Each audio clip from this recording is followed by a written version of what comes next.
Welcome to LEAPCAST. I'm your host, Dr. George James. LEAP stands for Leaders, Entertainers, Athletes, and Performers. And I'm on a journey to connect with high achievers and highlight their unexamined human moments. Tune in to learn how these high-achieving LEAP individuals were able to reach their greatest potential, face their most difficult challenges, and embrace the human moments that helped them along the way. If you want to get the episode highlights directly in your email, then head to theleapcast.com right now to subscribe. Welcome, everybody, once again to LEAPCAST, where we talk to leaders, entertainers, athletes, and performers. I am excited. A friend that I get to introduce, Mr. Keith Pelzer. For some reason, I want to name him Kevin. I don't know why I keep wanting to do that. You can do it. But Keith, I appreciate you joining me, and thanks so much, man, for being willing to kind of join me here on LEAPCAST. First, let me just check in. How are you doing today? I'm doing good, and yourself, bro? I'm well. I'm excited because wait to get into your full story. But one of the ways I like to start off is called really talk story. So really being able to say, from anywhere when we think about younger years, like what maybe shaped you or some started you on your journey, family life, any of that. So I'm curious about where you want to start with your LEAP story. Oh goodness, man, LEAP story. I would actually say, actually after my father passed away in 2008. Mm-hmm. 2008, my father passed away. And how old were you when your father passed? Oh my goodness, I can't even remember now. Let me see. 51, go back down. 30s. Yep, early Okay. 30s. So Mm-hmm. you're in your 30s. All right. So I want to come back to that point, 2008. Let's go even a little bit earlier. Growing up, what was like for you? Who was around? Who were you connected to? I'm a church baby, so Okay. pew baby. So our brother that introduced us, we both share the same stories. We're preachers, kids. Everything is church. Sunday morning, Saturday afternoon, Friday choir rehearsal, and Easter speeches, and then you learn how to play. And then you gotta play. So you're playing for every choir in the church, kick the musician out, you in my house, you gonna play, and it's in you. You learn it, and then you try to be the bad kid, so you learn Michael Jackson, Earth, Wind, and Fire, all of that stuff. Herbie Hancock. You try to get outside the box, be the bad kid, and before you know it, you realize I am a musician. Mm. I'm good anywhere I go. If I go bad, if I go prodigal, I'm good. I can figure it out. And that was pretty much the leap moment, and that was early at what 8 years old. But Really? When again, did you yeah, start playing music? I started playing around 8 years old, like keyboard. Wow. I was trying to do drums, try to play a little guitar or whatever, breaking the Kitty City guitar or something like that. But it wasn't until around 8 years old that I really started, really doing it. And just so that everybody knows, the person who was one of our guests before was Jamar Jones. Hmm. He connected the two of us. So just knowing Jamar alone and all his music credentials, and he's been in the music, we already know that Keith is already dope in his own right. So you started. So you really you know early on you started around 8 that you started to start to play keys, and then when did you realize that I'm pretty good at this? Well, the messed up part about being African American, I would put it clean as possible, or the color skin we are, and you in a small Baptist church, or whether it be Kojic Apostolic, you better than anybody on the planet. I mean, Chick Corea can't even touch you. Herbie Hancock can't mess with you. You know what I'm saying? Like Right. Lionel Richie ain't got nothing on you. Like, bye. You know what I'm saying? Prince, Right. put that guitar down. My kid is better than you. So it was pretty much like, before I got there, people were telling me I'm best. Even out in the somebody they ain't nothing like that. They smoke you, and you sit there and be like, "Whoa, y'all lying here. Y'all or either y'all talking prophetic because I ain't there yet."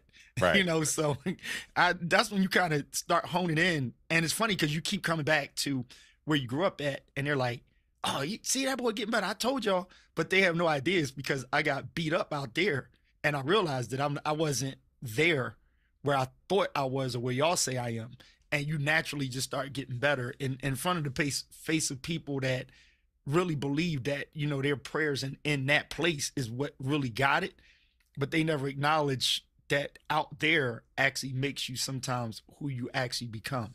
Wow. Yeah, no, I appreciate that. The thought of like sometimes it is like testing your skills, right? Like the Mm-hmm. thought of like, all right, like let me go see like what's it's like to be out here. And that could be in any industry, right? Like it could be like Yes. giving your first talk or speech. It could be like running your race at a track meet. It could be like when you start to put yourself out there and have competition and Mm-hmm. be around other people, you start to realize where you stack up. And Yes. but what I like about what you said, what you did though, is that sometimes we could go out there and get like beat up by the Mm-hmm. competition and Yes. come back and say, I quit. Yep. You came Yep. back and you like, no, I'm gonna double down. I'm gonna get better. Like what Mm-hmm. allowed you to do that? Well, because you know what the great thing about home is that when they're genuine, they're just always going to be on your side. They're just going to be on your side. So you know that you actually can suck it up when you kind of discover, dang, I ain't that dope. Because sometimes people hype you up like, oh, you Yeah. got to hear my man. You got to check my boy out.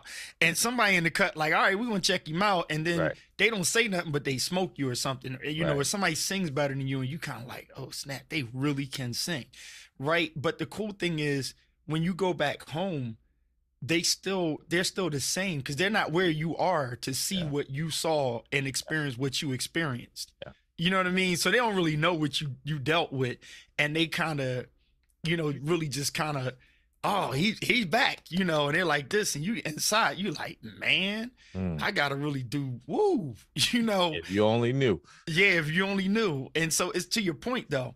It's either the sad reality is either you're going to come back and be mad to get stronger, Yeah. or you're going to, give in.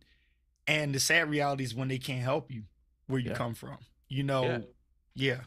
No, I Mhm. get that, right? Where like, I should share often, like my parents, were from Jamaica, States. They came to the States and they couldn't help me with my homework. Probably sixth, seventh grade. They couldn't help me with it's like they're like, hey, report you a word, but I can't do this math with you, right? So there's a point where like there's two sides I think I'm hearing, right? There's a thought of like the home, right? The support of home that Mhm. you could get built back up. You can be loved on at home, right? But Right. there's also a point where sometimes they can't help you get, they could just watch you like go Right. practice, right? And it Right. sounds like that's maybe what you all right. They can't teach me, but I know they have the love and support for me. Yes. And unless you have a culture at home that's like competition, like where, and we spoke about him, Jamar Jones, and most of the Philly guys, we had where, the roots came out of, and the neo soul people and all of us producers and stuff, we had a spot called the Five Spot. Now that was secular. Let's just say Yeah. secular, not sinful, but secular, right? Yeah, yeah. And then you had church where one of the churches was Bishop Andrew Ford, Stephen Ford, world renowned musician. Their church was kind of like the cultivating spot where everybody got out of their church, and then you slide in there to test your chops. You Yeah. know what I mean? And if they let you on any instrument, shoot, they had the greatest tambourine players in Ford. You know what I'm saying? Cowbell dude was like, you Bad. you the tightest cowbell guy. I don't care if Yeah. it's a triangle. Like whatever you touch that made noise, you better be dope in there, or Right. somebody gonna snatch it out your hand and say you ain't ready yet. Yeah, go sit down somewhere. Yeah. Of that. Yeah.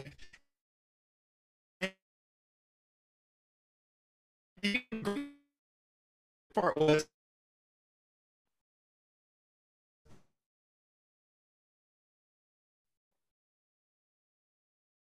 yeah. So if you were on a cowbell triangle, you had to be good at it, or somebody's gonna snatch that out of your hand. And so the cultivating spot of, I call it cool competition, was really what helped. Nice. Yeah, I mean, I've heard of like the different spots, and and there's probably different spots like this in different music genres or any, right? Well, athletics or entertainment throughout the country. Philly, like that neo soul movement that happened in the Philly area. But it's cool. Like I haven't heard people talk about it that way. Whereas like if you could get into like the five, get into like one of those events, right? That was good. But if you could also get into like the Ford Church, right? Pastor Ford's church, then you also have the same people trying to get on either spot. Yes, yes, yes. And Wow. that's our history, man. That's what, for me, that's what made me me, is because, I mean, you have to have the not fear in you to say, okay, no matter how good they say I am, I still got to be better. Yeah. You know. And Yeah. I think that that's also like about any talent that you have, right? Like there could be a moment where you're anxious or have some fear of like, oh, people have been saying I'm good. I know maybe I've even been putting in the work, but it's something about now having to actually perform, have to actually show up, having to Mm-hmm. actually do it. That can be overwhelming at times, right? And like Yes. especially when like everybody got talent, everybody's dope. So like how did you allow yourself to say like, no, I belong on this stage? Or the thing I've been saying to folks is like giving ourselves permission. How did you give yourself permission to say I belong in this spot, on this stage, or in this band, or wherever the places you went? It's knowing that when it, like now, you and I, and the pandemic evolves this whole big emphasis, finally in focus, of creative content creator, right? And what that really kind of means is, I'm unique. Now pull out what unique is. Or I'm doing basically what I've been doing, but I'm calling it something different. It's the same darn thing. Like Right. podcasts didn't start when the pandemic hit, No. and podcasters call themselves content creators. Shoot, I was doing photography earlier, and technically, if you got a camera and you video or you take pictures, it's called content creation when you put it online. Okay, right? Right. But here's the thing, it's finding your spot on the stage, Yeah. right? So if you take a stage and somebody says stage presence, well, you got to clarify what stage presence is. Am I the drummer? Am I the guitar player? Am I the guy that put the drum set up that didn't play it? Am I the guy that's doing the lights? Am I affecting the stage from the back but never on it? All of those things are significant, right? Yeah. For somebody else, success is grabbing the mic on the stage, walking across the stage with the Grammy.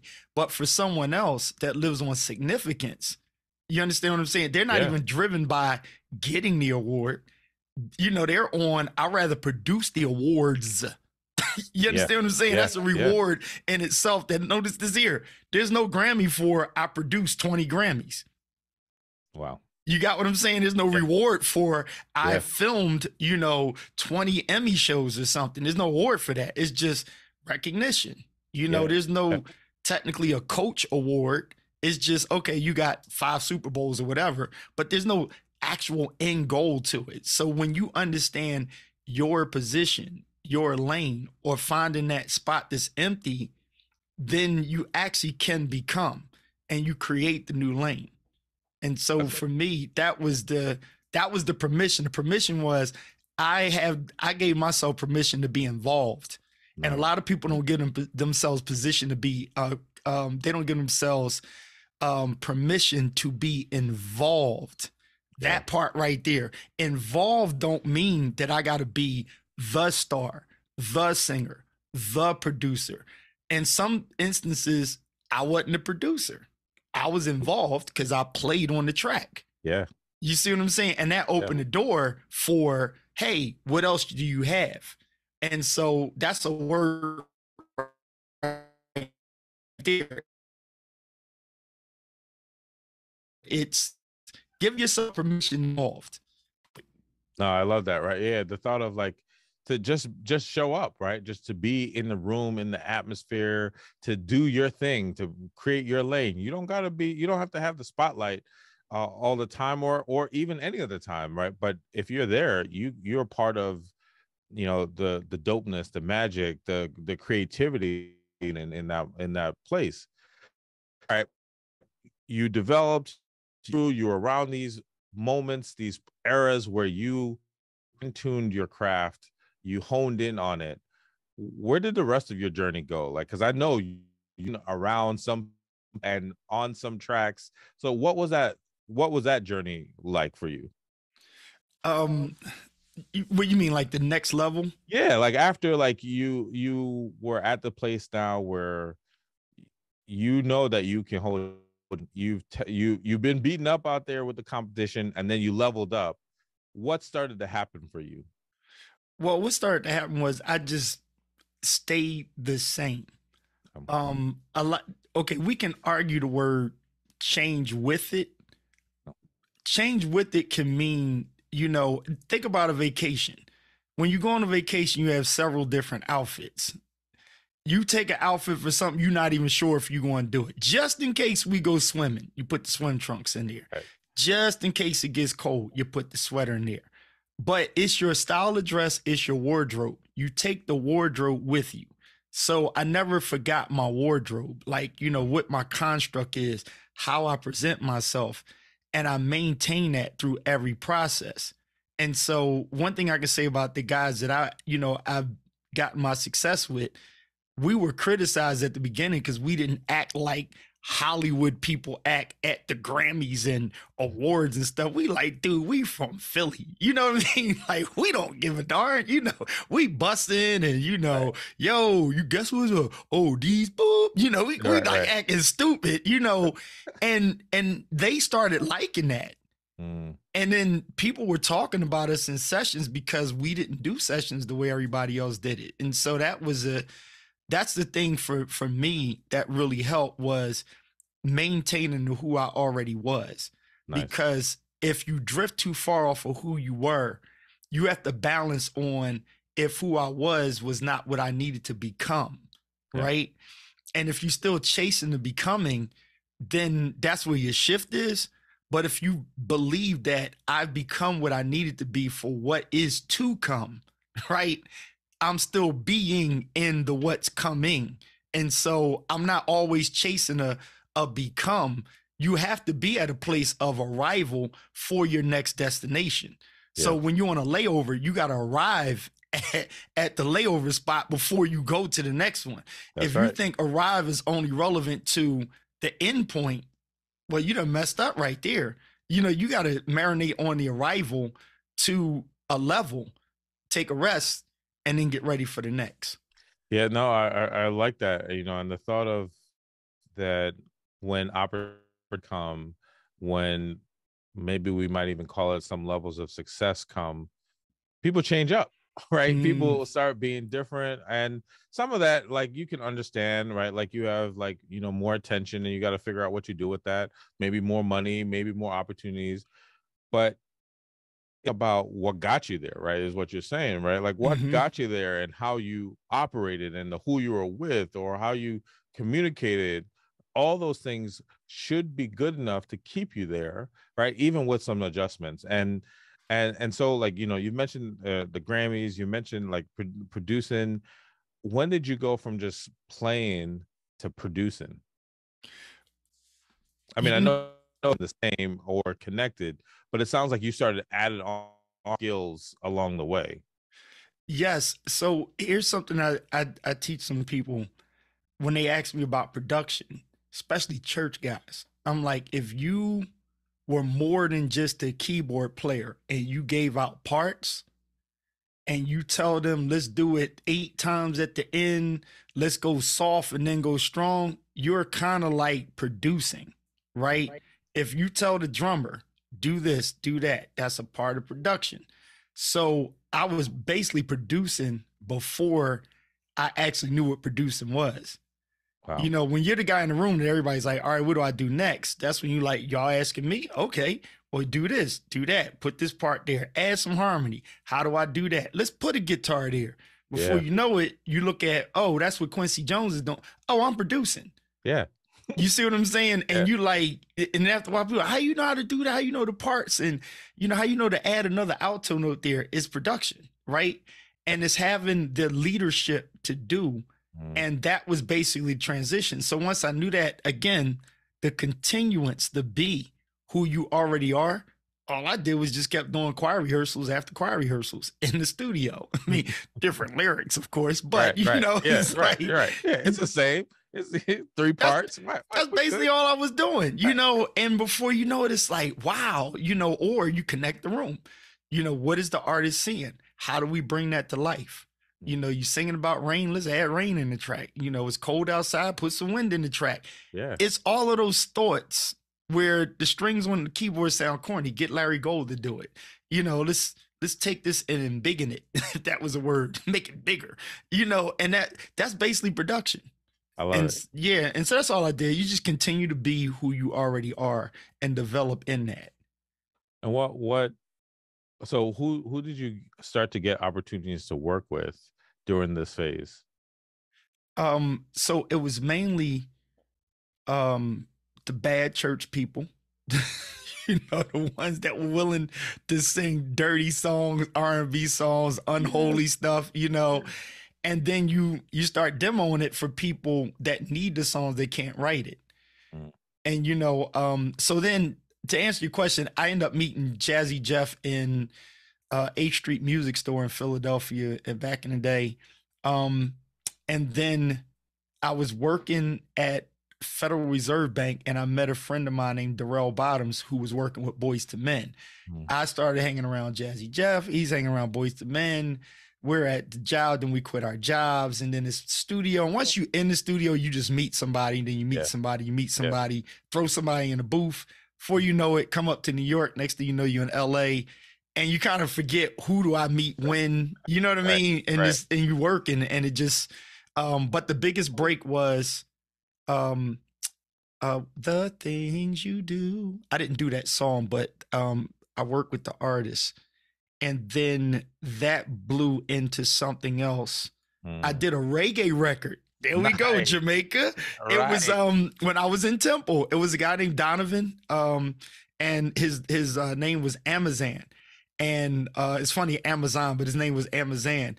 And he did a song, and I was trying to understand. I had to research and listen to Jamaican hip hop music. And we did a song. It was like, jump around and shout, no. Everybody scream out, no. Boom, boyaka, boyaka. And I'm just like, all right, dude. And I was just, let's do it. And that got signed to Arista Records. And so I met Sylvia Rohn. And I totally forgot about that record. That was actually my first record out. And it played in a lot of clubs, but then it kind of like, it didn't go like mainstream. But yeah, I was happy about it. Oh, of course. I mean, like anybody, when you do something, when you produce something, make something, write something, play, in a big game, to see it and to hear it, right? Or to have other people recognize it. It's a great feeling, right? And so you're doing all that, and I hear, right? So not only could you play, but obviously, like, it sounds like you had some vocals too. So you were one of those people that I tend to say that I hate, right? One of those people that just have all the talent and left no talent for other people. So like, did you use all these talents? So I've heard already, right? You played some of the other instruments, then you played on the keys, then you were producing, then you got vocals, and then photography. I'm like, what am I missing? What else have you been able to do with all your talents? I'm just at 51 years old. I'm really just coming into it. I'm literally about to step back from where I'm at in ministry now. And I'm using that as a general term because I am a pastor, but I'm kind of going more towards a Paul status and not a local pastor status because of this day and age where, we've been prophesying, oh, God's going to enlarge your territory. And I'm like, one day I woke up and I'm like, duh, it's called social media for our generation. Like, that's an enlarging the territory. Like, you're in a different state talking to people and you meeting them. That's your brother, your cousin, and you never even shook hands personally. Like, God has enlarged your territory. When you got friends in Australia, God has enlarged your territory. So minister to it. And, because the people around you, people be next door to you and they don't even talk to you, but they on social media talking to you all day. Like, embrace it. So for me, I'm like, if I can see it and I can do it and it really drives me, I'm literally just going to keep putting my foot on the gas and going for it. So it's one of those old statements of jack of all trades, master of none. That really means that you're a master at doing multiple things. Mm-hmm. Right. Yes. And that's kind of like me. So this setup, I just took the knowledge that I had from doing records and stuff. And I said, hey, faith cometh by hearing. So let's make the sound as best as you can. Nice. I learned from photographers. Let's get that. You're capturing it and you put it all together and you become, right? You become the you that you are. Yeah. And people see it and then you get driven by that. And here's the consequence though. The problem with most people is they get caught into people excited on what they put out, that they get caught up in the vanity of it. Yeah. Right. And it's from The Devil's Advocate. And I think it's Al Pacino says in there, the biggest trick of the devil is to make you think he doesn't exist. And that whole culmination of the movie came into just when the audience thinks that this was the right thing, it was basically the vanity that kicked him in the butt. So it's kind of like, why do I do these things? I do it to please people, right? To serve people. So if I look to serve you at best, I'm always going to get better. And so that's the drive. And I appreciate and you've said this in a few different ways, and I like this other side of it, right? That how do you get to a place of success, right? You got to double down and work on it, even when you get your butt kicked, right? Even when you realize that, like, I'm not as dope as I thought I was, but I will be, because I'm going to put in the work. Right. You put in the work, opportunities start to come, success starts to come, but you still remain who you've been. In a type of way you relate to people. You don't switch up on folks. And, this other part that I think you're saying is that as you continue success, right? Don't get caught up in the vanity of success, right? Get caught up in the service, get caught up in like the work and in the doing and the being of it, versus like how many downloads, right? Followers, like all the stuff that is in one sense for some things. But if that's all you focus on, you miss the mission. And it sounds like that's what you've been about. Right. It's an old biblical principle. Seek first the kingdom, right? That would pertain straight at the gospel. But if you take, now I'm Christian, but I read a book. It's from Rabbi Lapin, Jewish, right? And he talks about biblical secrets, business secrets from the Bible. So basically, he's going to, here's my belief, right? Here's my religion, but they have business principles that benefits whatever you believe, even if you're atheist. Right. So my point in that is, as a believer, I'm going to say, seek first the kingdom. Now, here's the principle to grab from it.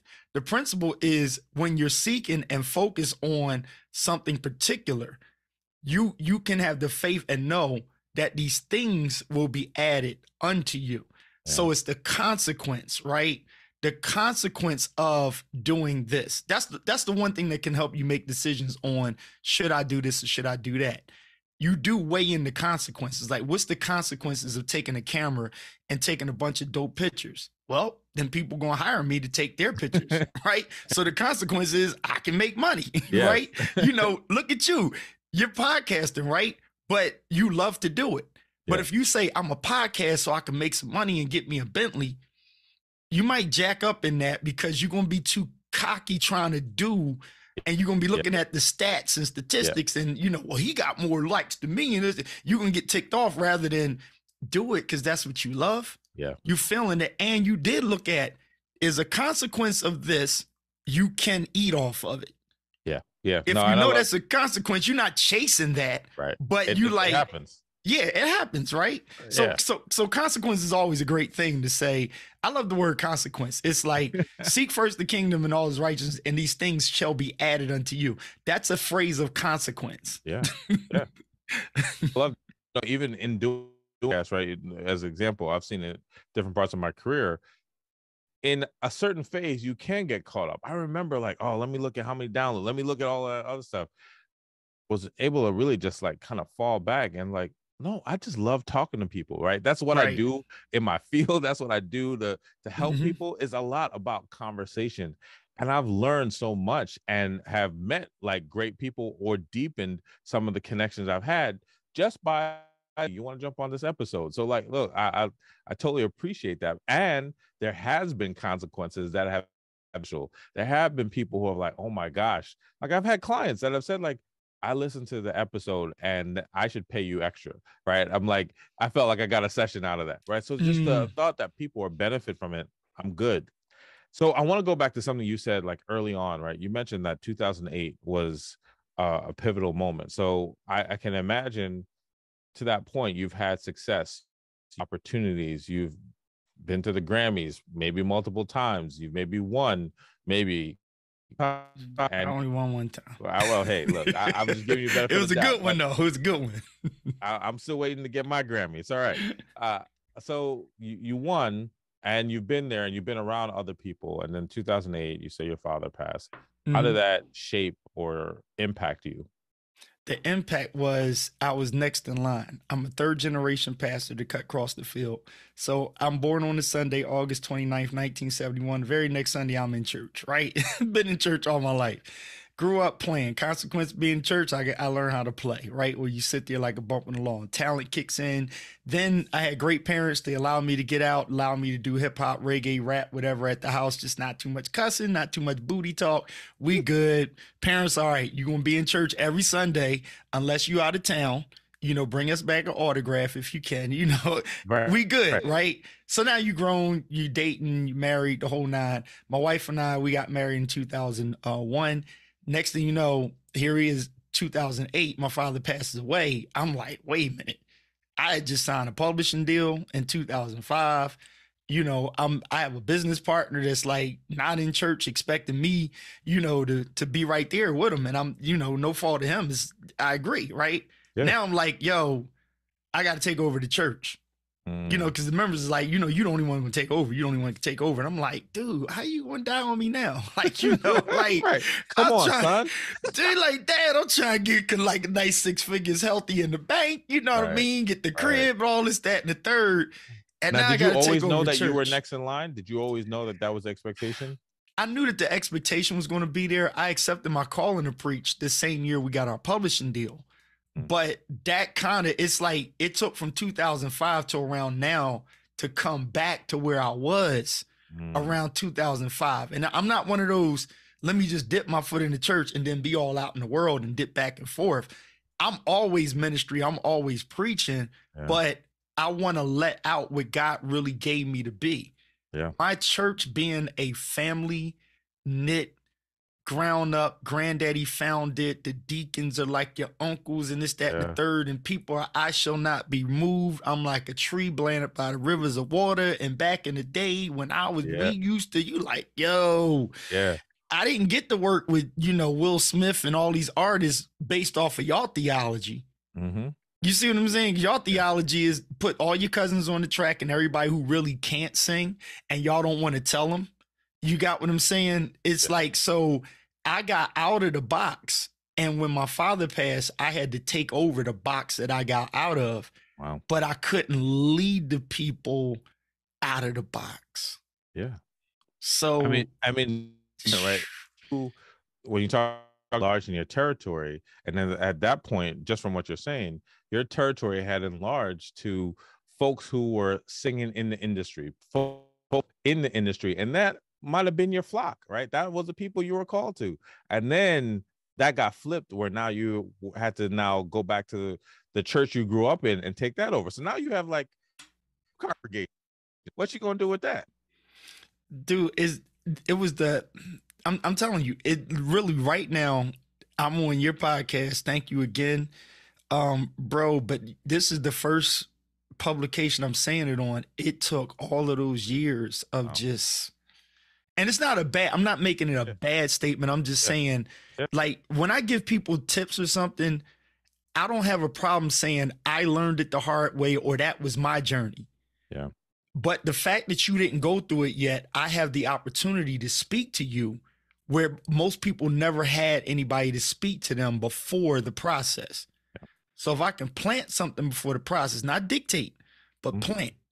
One man plants, another waters, God has the increase. So if I can plant something, don't feel the urge to take something over for everybody else's benefit. You You know, know? and I think what's interesting is I think there's a lot of people that can relate, right? In terms of there's a lot of people that feel the obligation for home, right? Like I was just dealing with a client, working with a client earlier. They're like their parents are older and trying to navigate with their siblings of like how to care for their parents, right? But they also have a career, right? Or college students, right? Maybe your parents want you to do it one way, but you feel like you want to do maybe go major in something else. Mm, Sometimes you can feel this pull between what's home base and then what might be something else. And yes. this is like for you, it sounds like it almost took you 20 years to kind of come to the place of figuring out how you want to navigate all of that. Mm-hmm. Mm-hmm. I agree. It took that long. And it wasn't one of those, okay, I'm in denial.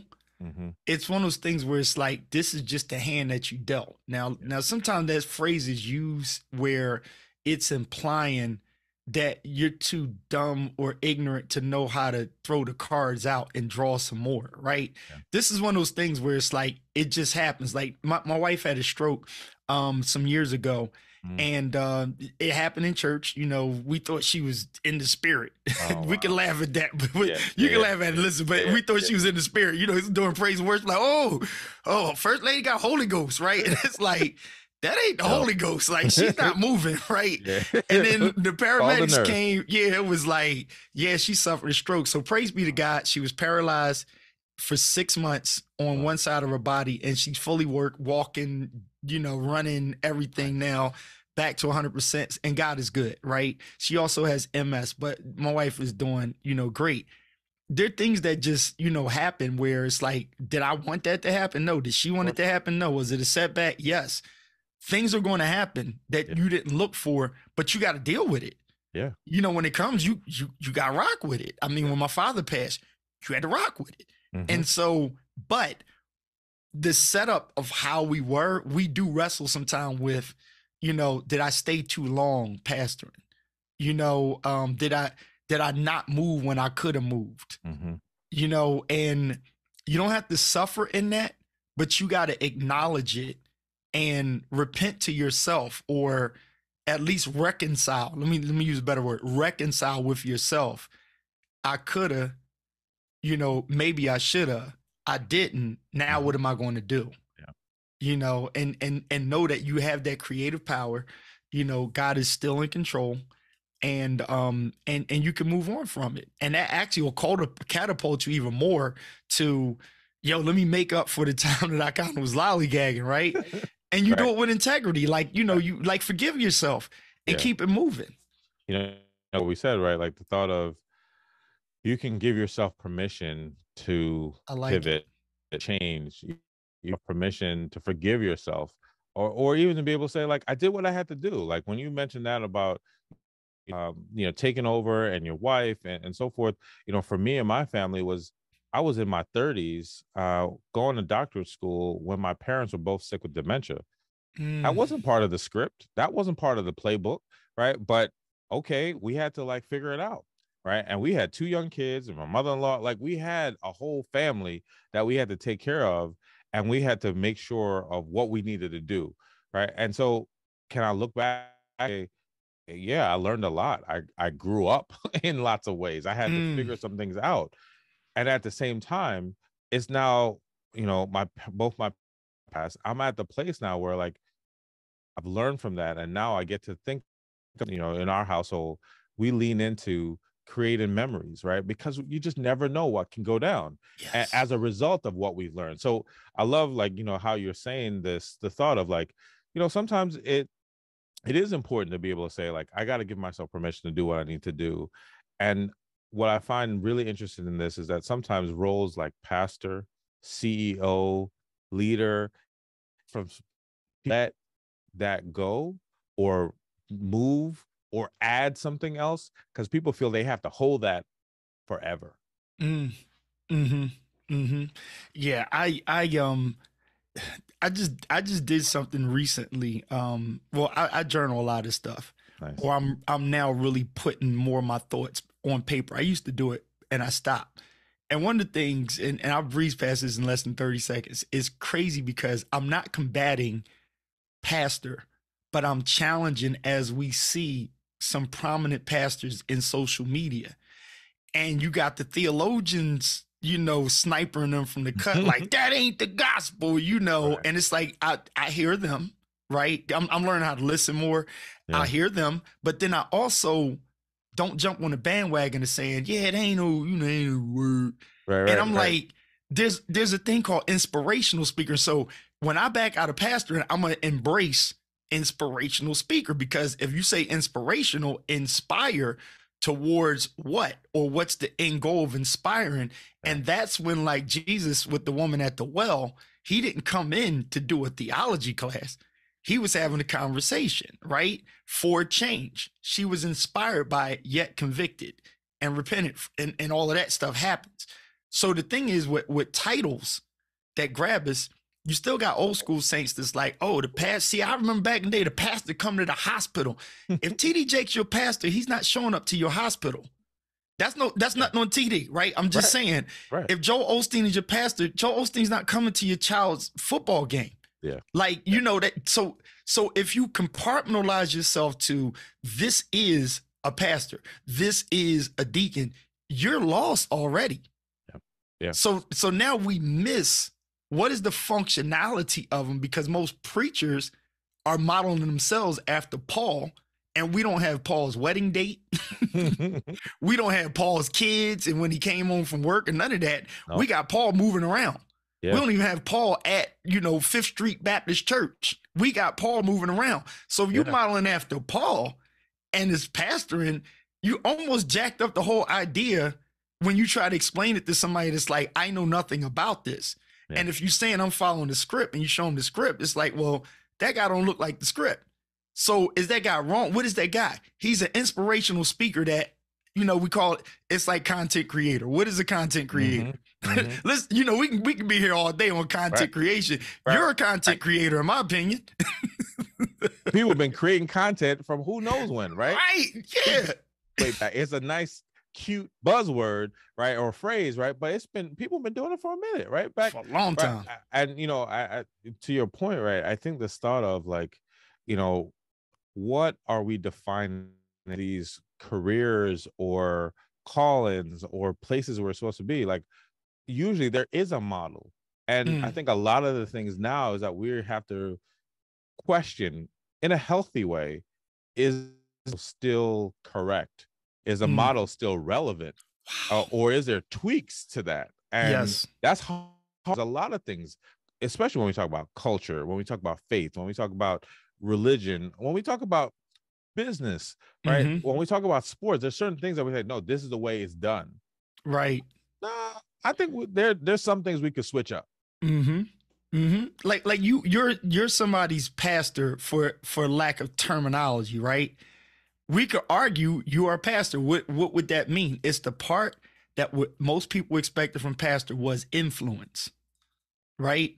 Paul and Agrippa in the book of Acts, they're rapping, and Agrippa said, "Thou hast almost persuaded me." He was like, "You almost had me, bro. That's good." He was like, this close. I was this close, which means that it was a conversation. And what are podcasts doing? They're conversations, right? Yeah. The only consequence of this is conversation and voice has expanded, and it's very easy right now. It's not as hard as it was. Only way you got good word was you had to get up, go down to the church, sit through the whole service and hear what Reverend said, right? That was the only way you getting it. You don't have to do all of that now. You see? And after enough people been taught, you learn stuff from word of mouth. That's why the gospel's supposed to be spread. Yeah. And as influence hits, it influences. Think of the next new trend. It's like, I knew when to stop cuffing my pants. Not because I read a book. It's because I looked around and I realized I'm the only one in the room with cuffed pants. That's right. Right. Don't under my thighs no more. Yeah, it's like, basketball shorts was almost like booty shorts. Now they like over your knees. Like, it's like, Who made that rule? It's like it's influence, you know? Right, right. And enough people influence you create a shift, and there's a trend. Mm. So, some of the things I like to ask people before we, wrap up. So one, like, you've done a lot in your career, and you've already started to say that today. I'm curious, what would you say you're working on now, right? You've worked with some big names. You've done in lots of different industries, from music, producing, photography, to even pastoral care and leadership. What would you say that you are working on now? What I'm working on now is possibly a book. Nice. Um, and I believe I already started it. If you look at my latest social media, people have been responding, and this is what really hit me. I had about at least 10 to 20 people say, I look forward to your pictures and the words of inspiration attached to it. Nice. And so I'm sitting there like, I'm hitting more Yeah. people with pictures and commentary in the pictures than I actually do in the sermon. Now, here's the flip side. I have preaching is it for me. That's me. I love preaching. Okay. And so now my next moves, I'm kind of torn between, and I'm really listening to God. Am I going to do the next, what I believe church needs to look like right now? Not saying everything else is wrong. It's just the vision that God has given me. So my successful hits that I did, it's not that every other song out there, something's wrong with it. I mean, I love a lot of songs. I love mostly all the producers I ran across. But the thing is, there's a point where you have to do what's in you, and you have to put it out there because you know it's going to do something. So to kind of narrow down and answer your question, it's really between, I'm wrestling between an inspirational speaker and starting a new church. Wow. Yeah. All of that is profound. I'll go back to the book idea. I saw your Instagram, and I saw, like, the pictures are just so vivid and so captivating. And obviously, like, you studied and the aesthetics, and I know that, you also have a crew of photographers that you're connected with. And the thought of having inspirational words attached to images, a picture book, is one of those things that I think has become more of a trend, has become more of a coffee book thing, or have been one of those things that you can give as a gift. So one, I'm just co-signing. That sounds like a dope idea. Let's go.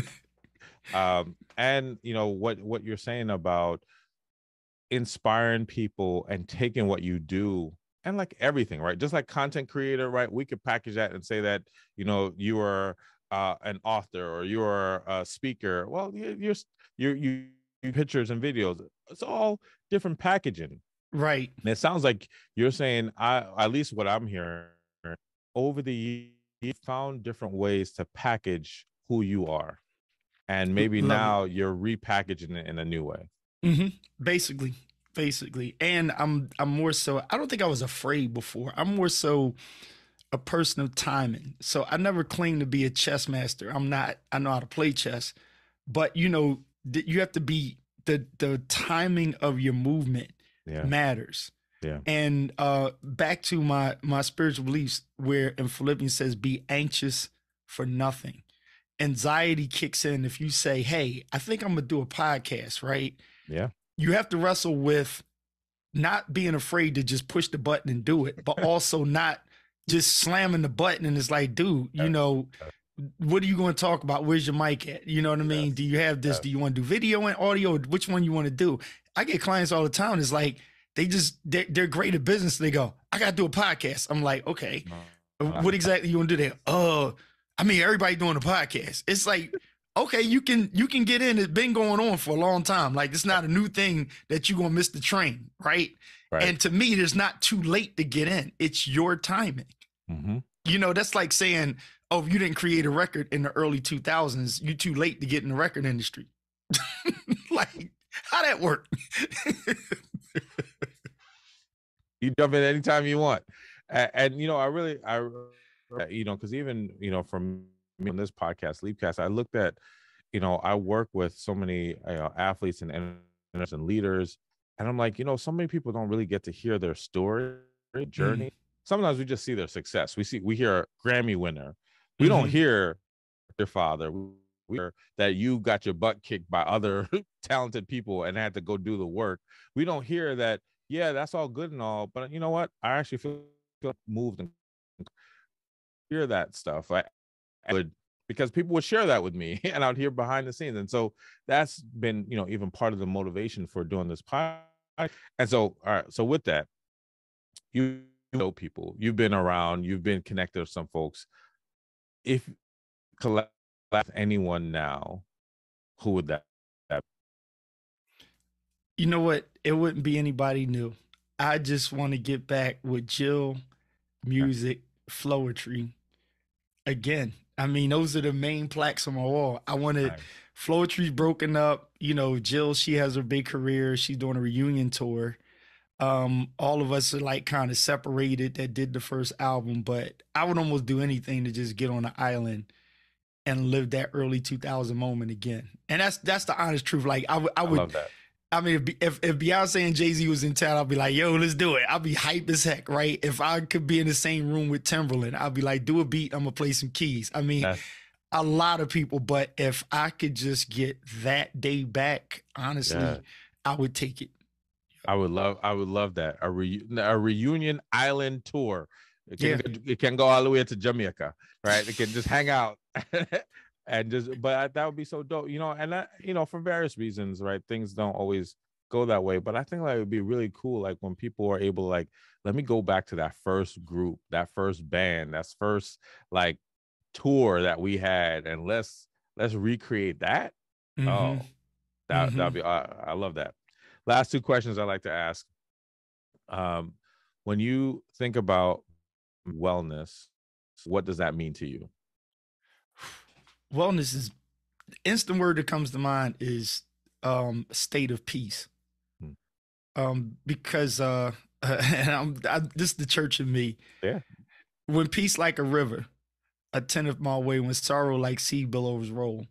Whatever my lot thou have taught me to say, it is well. Here's the word, with my soul, right? It starts off with peace and it says, it is well with my soul. Yeah. So wellness is your spiritual state and not necessarily a physical state. Because if you look for it to be in a physical state, it is never well. My bank account is not actually well. You know what I'm saying? My when I jump on the scale, it's not well all the time. You know what I'm saying? It's like, oh well, I gotta work out more. Oh well, I gotta save up some more. That's the state of wellness is oh well, right? But that pivot, that leap in oh well, is to keep moving, but you can only do that by having peace, inner peace. That's a state of wellness. No, I love that. And, that's actually, one of the songs my mom loved, and I would play it often for her, especially when she was in the home. There'll be one of the 3 or 4 songs I would play, from Blessed Assurance to It Is Well. And right then the thought of like to create a level of peace, right, even in her state. And the thought of how peaceful music can be and words can be. And so I love you shared. The second part of that is, if you could give younger self mental wellness advice, what would it be? So, and that could be as young as yesterday or any time in the past. What mental wellness advice would you give to your younger self? Comparison kills.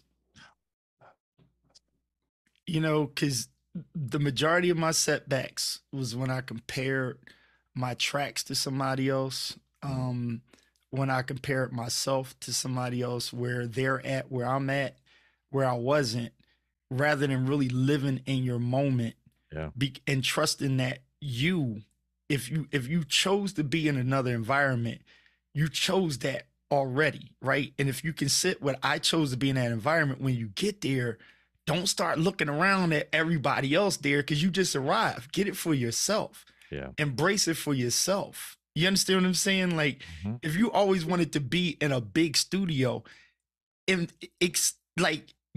soak up the studio before you run to the artist that everybody's running for. Yeah. You know what I mean? Like, you're not really going to miss it. You're not going to miss it. Like, soak it up for a minute. Yeah. And that's what I would tell myself. Like, be careful with the comparison. Like, it's a difference to, what's the word? Compare has different phrases, right? But the compare that's that causes you to doubt is the dangerous thing. If Yeah. you have the courage going into it, you're kind of like sizing up in a sense to say, you know, you're not going to go to a bowling alley and you got one bowling ball and everybody else coming in with 4. You're going to be like, Right. So why y'all got 4 of them? 4. It's not, you know, it's Right. not saying I got to have 4, but you just Right. want to know the why. And they're going to The say, well, question. there's a spare ball, there's a curve ball if the lanes are dry. You like, oh, okay.